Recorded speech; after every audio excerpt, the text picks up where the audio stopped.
Inaanyayahan ko ang lahat na magsipagtayo para sa ating panalangin.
Okay, so bago tayo magsipag-upo, tingnan muna ninyo ang inyong mga upuan. Kung ito ba ay nasa tamang linya at kung may basura man sa inyong paligid, ay pakipulot lang ito at ilagay sa tamang lalagyan. Okay, maraming salamat. Okay, so ngayon, maaari na tayong magsipag-upo. Magandang buhay sa ating lahat mga mag-aaral. Ako nga pala si Binibining Hazel May Tumakin, ang inyong magiging guro sa talakayan ngayon. Okay, so may lumiban ba sa araw na ito? Okay, napakagaling at walang lumiban. So bibigyan ko kayo ng 5 puntos para dyan. So sino ba sa inyo ang sekretary dito? Okay, Maria, ikaw pala ang sekretarya. So pakitala kung sino ang lumiban. May lumiban ba? Wow! Napakagaling at wala palang lumiban sa araw na ito. So, kumpleto tayo sa ating talakayan. Bibigyan ko kayo ng tagli 5 puntos dahil dyan. So, ngayon, bago tayo dadako sa ating talakayan, ay babasahin muna natin ang ating patakaran sa loob ng klase.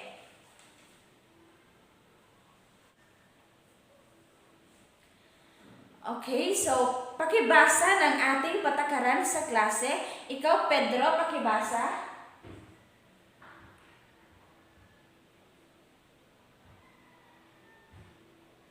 Salamat. So ang ating patakaran sa klase, ang una, iwasan ang bumili o kumain sa oras ng klase. Napaka-importante na maging magalang tayo sa loob ng paaralan dahil tayo ay may klase, so bawal talagang kumain o lumabas para bumili. Pangalawa, bawal gumamit o maglaro ng cellphone o kahit anong gadgets. So alam naman natin na ang cellphone ay nakaka-distract sa ating klase. So iwasan natin itong gamitin sa oras ng klase. So pangatlo, maging magalang sa pagsasalita at kumilos ng maayos. Napaka-importante na maging magalang tayo sa ibang tao o kahit sa ating kamag-aral at sa ating guro. Okay? So pang-apat, sumali sa talakayan, makinig ng mabuti at itaas ang kamay kung gusto mong magsalita. Huwag sabay-sabay sa pagsagot. So, kung gusto natin ng matuto, ay sumali tayo sa patakaran upang makakuha tayo ng puntos. So, sasali talaga tayo sa ating talakayan at makinig ng mabuti at itaas ang kamay kung tayo ay magsasalita o kung tayo ay may maisasagot. Okay, so huwag sabay-sabay sa pagsagot dahil kung sabay-sabay kayo sa pagsagot ay hindi tayo magkakaintindihan. Okay, so nakuha ba? Okay, so ang panglima, panatilihin ang katahimikan sa loob ng klase. So importante na tahimik tayo sa ating klase upang tayo ay magkarinigan at magkaintindihan sa ating tinalakay. So pang-anim, huwag makialam sa sagot ng classmate. So napaka-importante na tayo ay may respeto sa ating kaklase. Kaya respetuhin natin ang kanilang mga sagot. Okay? Nakuha ba ninyo ang ating patakaran? Magaling. So palakpakan natin ang ating sarili dahil nakuha ating patakaran. So ngayon, bago tayo dadako sa ating talakayan, ay babasahin muna natin ang ating mga layunin. Okay, pakibasa ito, Julina. Magaling. So, ang ating mga layunin, una, nakapagbibigay ng hinuha sa paksa na ating tatalakayin sa araw na ito. Pangalawa, nakatutukoy sa mga larawan at halimbawa sa ating tatalakayin. At pangatlo, nakagagawa ng refleksyon batay sa paksang tinalakay. Okay, ngayon, handa na ba tayo sa ating talakayan? Magaling! So ngayon ay dadako na tayo sa ating unang aktibidad dahil may inihanda akong aktibidad para sa inyo. Okay, so ito ay tinatawag natin na hula hoops. Okay, so paano to? Ibigay ang tamang sagot sa ipapakitang larawan. So ang pagpipilian lamang ay Africa o Persia. Alam ko naman na alam na ninyo ang mga lugar na ito. So, ang pagpipilian ay Africa at Persia. Okay, handa na ba ang lahat? Okay, at isipin natin na ang makakasagot ng unang makakasagot ay bibigyan ko ng 5 puntos. Okay? Sige. So, ang unang larawan ay okay. So, ano ba ang larawan na yan? Okay, ikaw, Jade. Okay, ang iyong sagot ay tama. Ito ay Africa. Sila ang mga tao sa Africa. Sila ay mga taga-African. Napakagaling. Okay, may 5 puntos ka. So, sa pangalawang larawan naman, ito ay, okay Maria, ikaw ang nauna. Magaling, ito ay isang Africana ulit. At siya ay nasa disyerto. So, okay. O, ayan, ikaw ay nakakuha ng tamang sagot at meron ka 5 puntos. Okay, ang pangatong larawan naman. Okay, ikaw. Ikaw, ano ka ba? Okay, ikaw si Yvette. Okay? Magaling! Yan ay Africa ulit. Siya ay nasa Africa. Okay, ang pangatlo ay Africa. So, pang-apat na larawan. Okay, anong larawan iyan? Okay, ikaw, Jose. Magaling! Ang larawang iyan ay makikita natin ang larawang iyan sa Persia. Magaling. Ikaw ay may 5 puntos rin. Ang pang-5 namang larawan, ito ay okay, ikaw, Jade. Magaling. Yan ay makikita natin sa Persia ulit. Yan ay isang taga-Persian.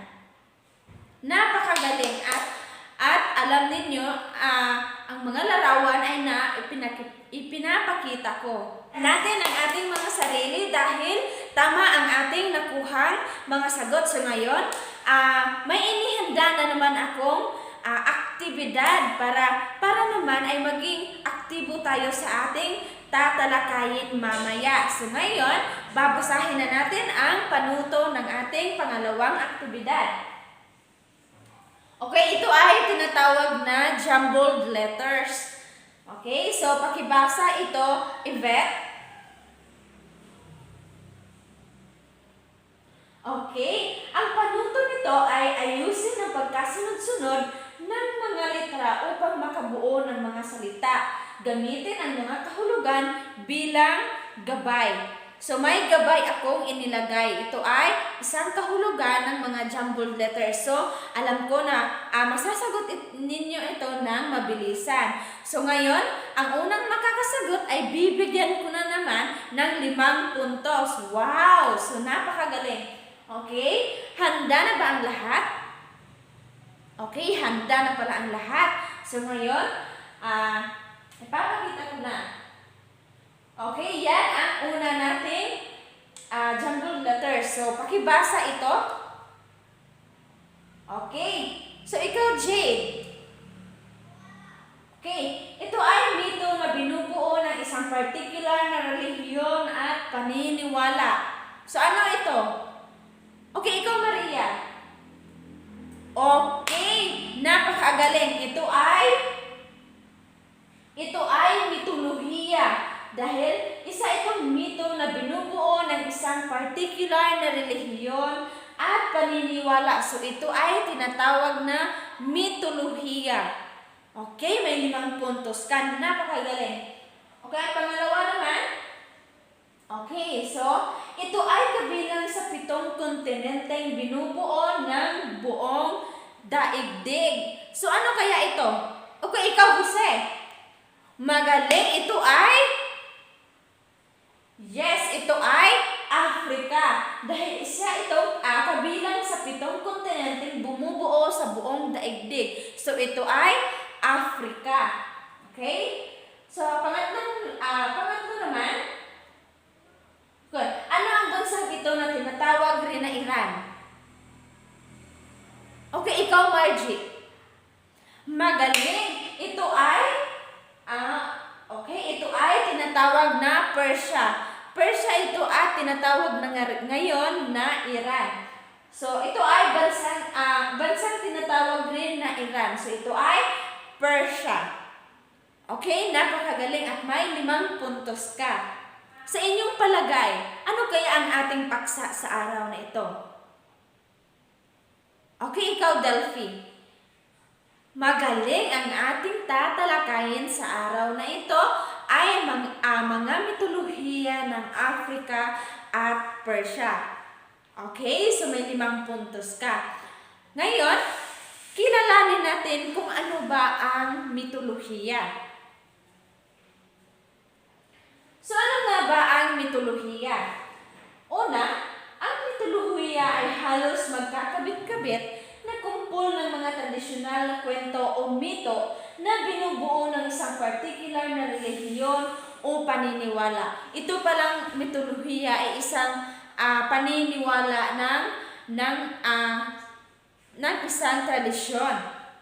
Okay? So, karaniwang tinalakay ng mga kwentong mito ang mga Diyos at nagbibigay ng mga paliwanag hinggil sa mga likas na kaganapan. So, ito palang mitolohiya, ito ay mga paniniwala, no? Ito ay paniniwala sa mga Diyos at Diyosa.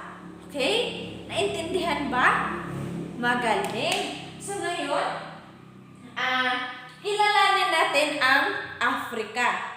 So, sino ba nakapunta na ng Africa? Okay, so wala pa. Okay? So, atin na lang itong kilalanin. Okay. So, ngayon, ang Africa ay kabilang sa 7 kontinenteng bumubuo sa buong daigdig. So, ang Africa pala, ito ay kabilang sa 7 kontinente na bumubuo sa ating daigdig. Okay? May 54 na kinikilalang mga estado o bansa sa Africa. 9 na teritoryo at 2 de facto. Mga estadong limitado o walang recognition sa kontinenteng ito.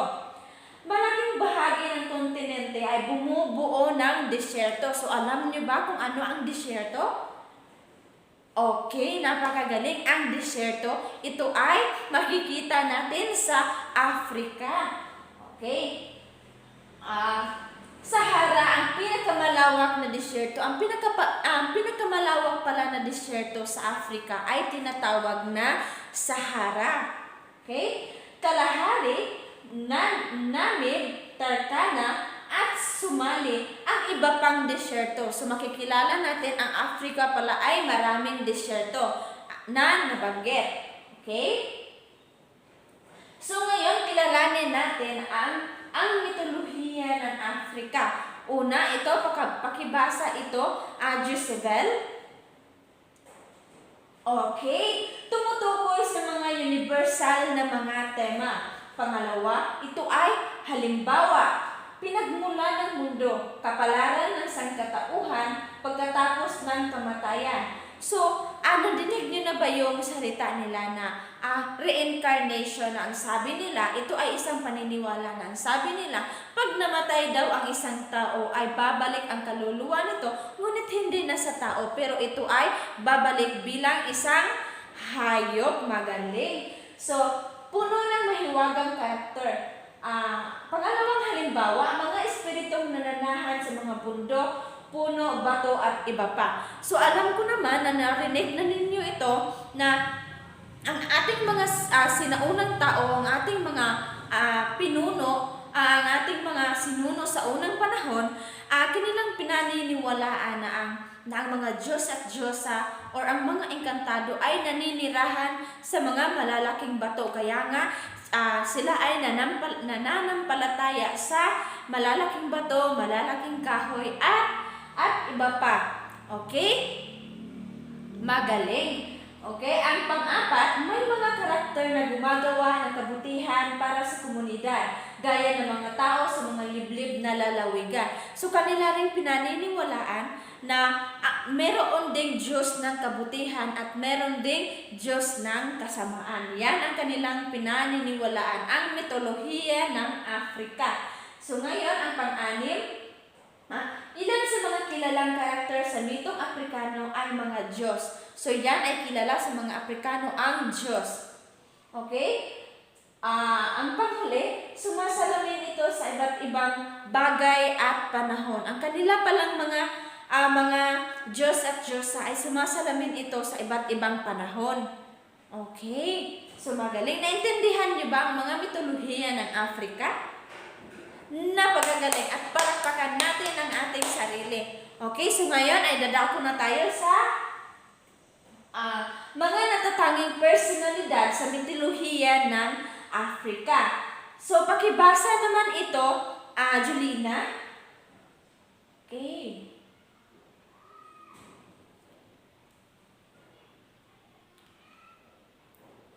Okay, maraming salamat. So, ang unang natatanging personalidad sa mitolohiya ng Afrika ay Amun-Ra.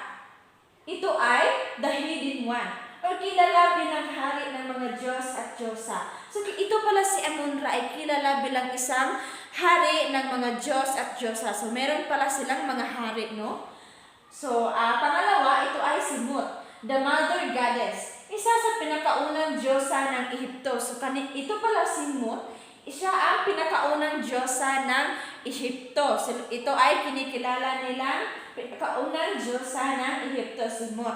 Sa pangatlo, si Osiris, the King of Living. So, Diyos ng kabilang buhay. So, siya pala ay Diyos ng kabilang buhay. Yun bang kapag namatay ka, sinasabi ng mga lulo ninyo na siya ay nasa sumakabilang buhay na. So, siya pala si Osiris pala ang the King of Living. So, pang-apat, si Anubis, the Divine Embalmer. So, alam naman natin kung ano ang embalmer. So, manifying the dead ones, and guiding the dead souls towards the afterlife. So, sa afterlife pala siya si Anubis. Okay, so, panglima, si Ra, the God of Sun and Radiance. Okay, si pinaniniwala ang lumikha ng mundo. So, siya pala ang lumikha ng mundo, si Ra. Okay, naintindihan ba? Magaling. So, ngayon ay dadako na tayo sa ang mitolohiya ng Persia.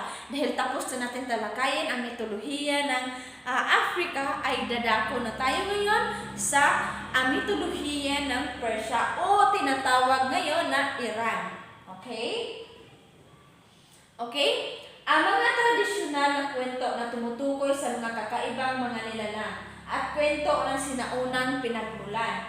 So, sumasalamin sa mga kaugalian ng lipunan na kinabibilangan sa taga-Persia.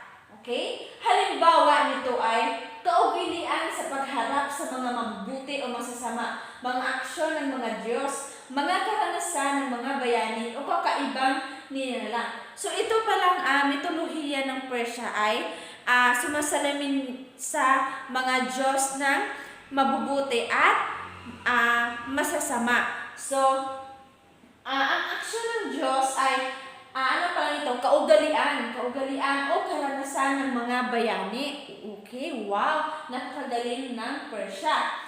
Okay, so puno ng mga nakakatakot na halimaw gaya ng mga Hadroyosh, Manticore at iba pa. So tatalakayin natin mamaya, ito pala ang mga nakakatakot na halimaw, si Hadroyosh, Manticore at iba pa. So nakabase ang mitolohiya sa parusa at digmaan. So nakabase pala ang kanilang mitolohiya sa digmaan at parusa. Okay? Naintindihan ba? So ngayon ay punta na tayo sa ating mga natatanging personalidad sa mitolohiya ng Persia. Okay? Una, pakibasa naman ito, Adelphi. Okay. Maraming salamat. Ang una ay si Ahura Mazda, ang Diyos ng kabutihan at karunungan at lumikha ng sanlibutan. So ito pala si Ahura Mazda, siya ang Diyos ng kabutihan at pinaniniwalaan nila na lumikha ng ating sanlibutan. Okay, ang pangalawa, pakibasa naman ito, Japhet. Magaling at maraming salamat. Si Andra Mainyo, ang espiritu ng kasamaan, siya pala ang tinatawag nila na espiritu ng kasamaan. So siya pala ay masama. Okay, so pangatlo naman, si Ardvi Sura Anahita. Siya ay Diyos ng, Diyos ng tubig. Okay, so ang pang-apat ay si Atar, anak ni Ahura Mazda. So may anak para si Ahura Mazda. Sino nga si Ahura Mazda? Okay, siya ay Diyos ng kabutihan at pinaniniwalaang lumikha ng sandaigdig. So may anak para siya. Ito ay si Atar, anak ni Ahura Mazda. Okay? So panglima, si Mithra, tagapagtanggol ng tagapangasiwa ng kaayusan. So ito para si Mithra, siya ang tagapagtanggol ng tagapangasiwa ng kaayusan. So pangpito, si Hauma, Diyos ng lakas at kalusugan. Siya pala ang Diyos ng lakas at kalusugan. Okay? So ang pangpito, siya si Tesraya, Diyos ng ulan. So siya, si Tesraya pala ang Diyos ng ulan. So kung meron mang El Nino ay tatawagin lang nila si Tesraya para humingi ng ulan. Okay? So ngayon, ang pangwalo, si Vayo, Diyos ng, Diyos siya ng hangin. Siya pala ang Diyos ng hangin, si Vayo. Okay? Ang pangsiyam naman si Verentragna. Okay? Siya ay napakagaling. Siya ay mandirigmang Diyos laban sa kasamaan. So, napakabuti pala itong si Verentragna. Siya pala ay isang mandirigma laban sa masasama. Okay? So, naintindihan ba ninyo ang mga mitolohiya ng Persia at Africa? Napakagaling. So, ngayon ay pupunta na tayo sa pagkakaiba ng Persia at Africa. So, pakibasa ito, Anjali.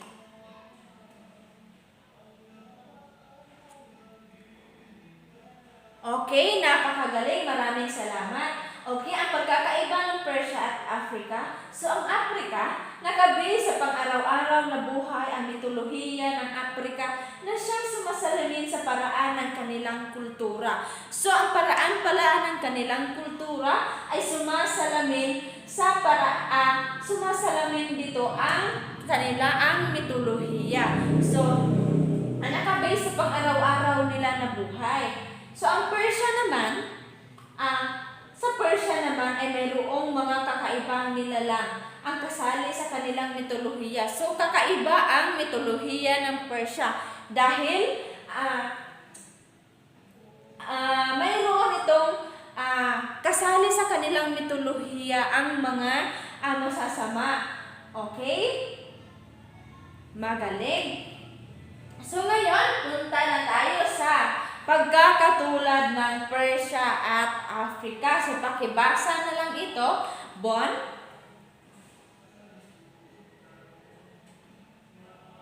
Napakahusay, magaling. Ang pagkakatulad ay tinataglay ng dalawa ang kultural na pagsasalamin sa kanilang mga gawi. So nakikita ba doon ang kultural? Yes, nakikita doon. Napakagaling. Mga sinaunang tao at gawi ang focus ng kanilang kwento. Yes, ang focus ng kanilang kwento ay mga sinaunang tao at gawi. Kaya nga, meron silang mga paniniwala. Okay, dahil noon kasi, ng ating mga kaluluhan ay marami silang mga paniniwala dahil sa at nakabase ito sa mga engkanto, mga ganun. So, kahit nga ngayon ay naririnig pa natin iyon. Okay, ang pangatlo, ang mga mitolohiyang ito ay sumasalamin sa kaugalian ng mga taong sa kanilang lipunan. So, ang mga mitolohiya ng dalawang Africa at Persia ay sumasalamin sa kaugalian ng mga tao sa kanilang lipunan. So, inyo yung intindihin, okay? So, sa pang-apat naman, ang mga mitolohiyang ito ay may bahid ng pambihirang kapangyarihan mula sa Diyos at Diyosa na siyang tumutulong upang maging balanse ang kalawakan. So, pinaniniwalaan nila na ang kanilang mitolohiya ay may bahid ng pambihirang kapangyarihan. Ang kanilang tinatawag na Diyos at Diyosa, sila ay may kapangyarihan upang maging balanse ang kalawakan. So, napakagaling. Naintindihan niyo ba ang ating tinalakay? Magaling, napakabuti. Okay, so, ngayon, meron akong inihandang aktibidad dahil naunawaan ninyo ang aking tinalakay ay meron akong inihandang aktibidad para sa inyo. Handa na ba ang lahat? Napakahusay at handa na pala. So ngayon, okay. So ito ay paglalapat. So ito ay pangkatang gawain. So ngayon, ipapangkat-pangkat ko kayo sa 3 pangkat. So kayo, Bon, kayo ang unang pangkat at dito naman, ito ang pangalawang pangkat at ang pangatlong pangkat. So pumili kayo ng magiging isang leader ninyo, okay? Okay na ba? So pumunta na kayo sa inyong mga grupo. Okay, maraming salamat. So ngayon ay babasahin na natin ang panuto. Okay? So basahin, Bon, ang panuto. Okay, maraming salamat. Ang bawat pangkat ay gagawa ng Venn diagram. So makikita ninyo sa kabila ang Venn diagram, no? Yan ay nasa ating isipan ang Venn diagram dahil ito ay kalimitan ng ginagamit sa pag-aaral. So, ibigay ang pagkakatulad at pagkakaiba ng mitolohiya ng Africa at Persia. So, ngayon, may ibinigay na ako ng pagkakatulad at pagkakaiba. So, ang sa inyo na lang ay ilagay ito sa Venn diagram. At bibigyan ko kayo ng taglimang puntos para gawin ang aktibidad na iyan. So, handa na ba ang lahat? Napakahusay at handa na pala. So, kumuha na kayo ng inyong papel at ballpen at gawin na ninyo ang aktibidad. Okay? At babalik ako rito sa pagkatapos ng 5 minuto. Naunawaan ba? Magaling. Okay? So, pwede na kayong magsimula. Pwede na kayong magsimula. Okay? Magaling.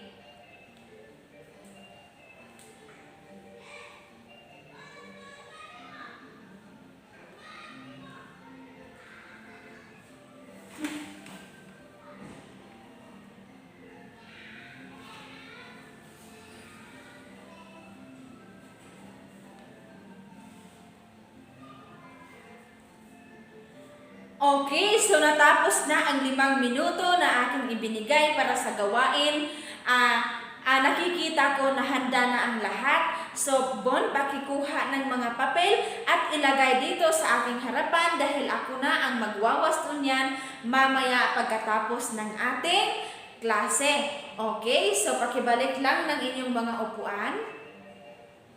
Maraming salamat at magsipag-upo na ang lahat. Okay, ngayon ay dadako na tayo sa ating susunod na aktibidad. Okay, ito ay individual na gawain. So, basahin mo na, Julina, ang ating panuto. Napakahusay. So, ang ating panuto ay magbigay ng maikling refleksyon tungkol sa mitolohiya ng Africa at Persia base sa ating tinalakay. Magbigay ng 5 personalidad sa mitolohiya ng Africa at Persia. So,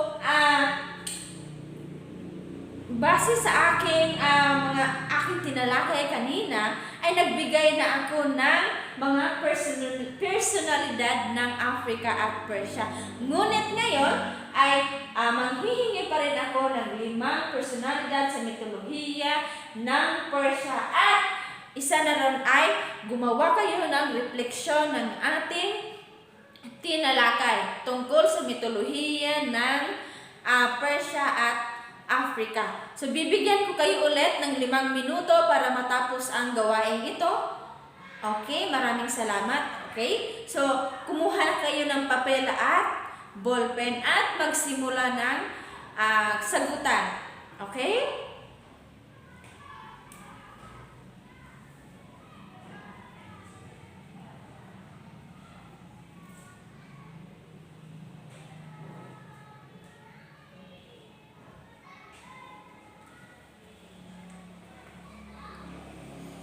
Okay, so nakikita ko na tapos na ang lahat at natapos na ang 5 minuto na aking ibinigay. Maaari na ninyong yung nasa harapan, pakikuha yung mga papel sa nasa ng mga kaklase ninyo at ilagay dito sa aking harapan ang mga papel at ako na ang magwawasto niyan pagkatapos ng ating klase. So, napakahusay. Okay, so ngayon, pupunta na tayo sa ating takdang aralin. So, basahin natin. Maliban sa aking mga ibinigay na halimbawa ng mitolohiya ng Africa at Persia, magsaliksik ng tagtatlong iba pang halimbawa ng mitolohiya ng Africa at Persia. So, napakalinaw, no? Yan ang ating takdang aralin at ito ay ipasa ninyo bukas. Okay, so naintindihan ba? Magaling. So, ngayon,